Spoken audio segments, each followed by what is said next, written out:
Un appel important donc à la vigilance. On continue à en parler avec vous, Axel Lamotte. Merci beaucoup d'avoir accepté notre invitation. Vous êtes maître nageur à la Fédération française des maîtres nageurs sauveteurs.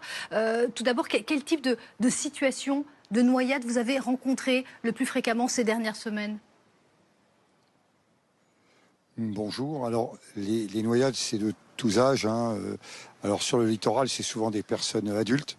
Il y a aussi des jeunes adolescents qui font les fous et qui prennent des risques incontrôlés.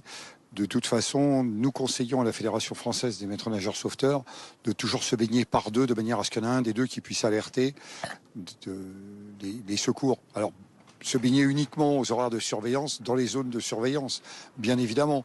Mais c'est vrai que quand il fait chaud, comme le rappelait le docteur Émeric Hung, on a envie de se tremper. Et l'eau étant un conducteur thermique 30 fois plus efficace que l'air, on se rafraîchit 30 fois plus vite. Donc dès qu'il va faire chaud, on va retrouver beaucoup de baigneurs dans l'eau, partout.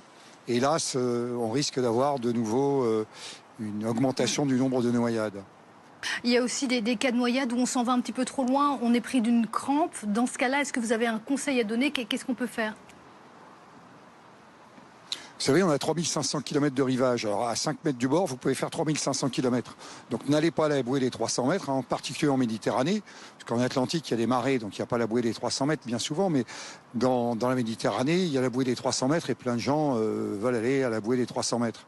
On a plus de 1000 km de littoral méditerranéen, donc ils peuvent faire 1000 km. Ça me paraît suffisant. Et je le répète, toujours nager par deux. Et puis avant d'aller vous baigner, regardez sur le site de la Fédération française des maîtres nageurs sauveteurs, à l'onglet Journée nationale de prévention de la noyade. Nous organisons ces journées depuis 17 ans pour mettre en garde tous les publics des risques de l'eau et de la noyade.